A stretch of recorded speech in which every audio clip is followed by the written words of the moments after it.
In this time of worldwide economic debacle, where stock markets collapse, resources start to deplete, and everything is shaken and sifted, it is good to know that we Filipinos still have a way of entertaining ourselves through an escape like literature. Recently, I have received an email about the Filipino version of Noah's Ark. It depicted the real situation of our beloved country. Allow me to share it with you. God appointed Noah to be his official spokesperson for his deliberate judgment to this country, Philippines. He gave him precise instruction about the flood and commanded him to build an ark with accurate measurement. Years had passed, but no ark was made. Disappointed, God called Noah for an explanation. Trembling, Noah enumerated the reasons why the project had been derailed.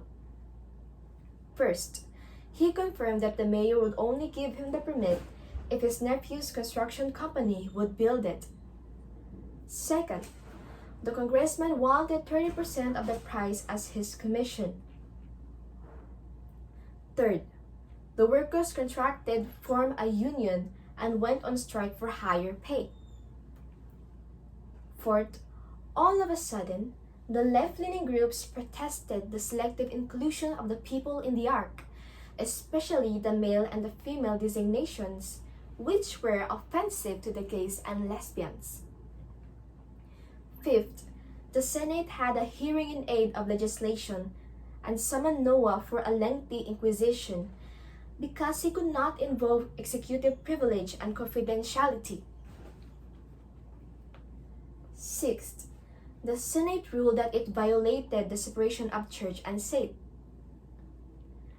Finally, the President of the Republic of the Philippines would only allow it if a tarpaulin would be made to show that it was her project towards a strong republic. And so temporary restraining order was issued on this project. With this, God desperately concluded that he didn't have to send a flood to destroy this nation, for this nation is engaged in self-destruction. Farcical but factual. As they recapitulate the current events in our country, aforementioned also serves as the potboiler of the status, success, and significance of our national literature, affirming the reality that a national literature cannot rise above the moral level of the social conditions of the people from whom it derives its inspiration. Decades ago, Jorge Bacobo, the former president of the University of the Philippines, already foresaw this scenario of moral collapse and values disintegration in this nation.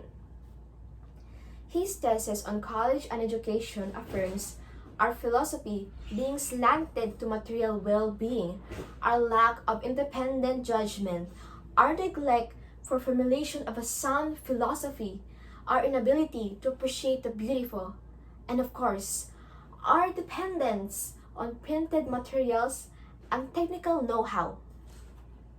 But above all, college and education reveals the fact that the most recognized and well-celebrated schools in our country continually produce leaders, dignitaries, luminaries, celebrities, and VIPs who can be fully equipped with intellectual arrows and the best paper qualifications. They can put to shame the rest of the world in debates and battles of the mind, can memorize all the laws of the land and pages of the Constitution, can educate Juan de la Cruz in all aspects of learning competencies, but once put into power, can become the epitome of graft and corruption in the high places and the embodiment of diabolic forces violating human rights.